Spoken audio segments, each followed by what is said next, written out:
want to take you back out to breaking news in Northeast Baltimore. Annie Rose Ramos on the scene of a multi-alarm fire along Virginia Ave. Annie Rose, what are you learning?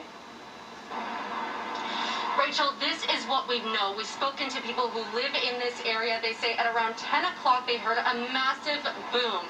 Their walls shook, their furniture shook. Many people who live up on the surrounding streets ran toward this direction. My photographer, Nate, is going to zoom into where that boom was coming from. They ran toward that direction. And I can tell you when they were running here, they say they saw smoke billowing out into the streets. They could barely see right in front of them.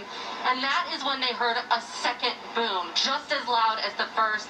Police and emergency responders, first responders, say that they moved everybody who was running in this direction away. They said it wasn't a safe area at the moment, and so they moved police.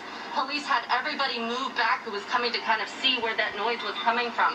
I can tell you the people who live on this block, when that massive boom took place, they ran this way. Many say they heard people screaming in pain from the burning on their arms. They saw people burn on their legs, on their arms, and multiple areas of their body. And that's when many people who live on that block where the explosion took place ran this way. They ran to the porches of people who live in this area. As you can see, Rachel, it's raining.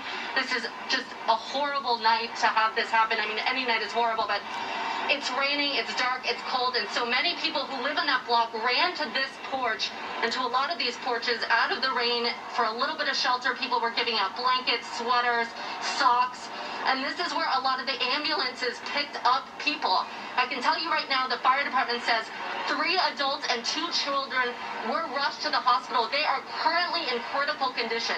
Now, these blasts came from the 2800 block of Virginia Avenue. We do not know at this moment, Rachel, what caused them, what caused these explosions. I can tell you, Rachel, we did see BG&E personnel here on the scene along with firefighters, police, paramedics. It is a massive, massive response. We have seen eyewitnesses who have filmed down closer to the scene who say that they've seen as many as 5 or 6 buildings that have been damaged. But Rachel, we will bring you much more.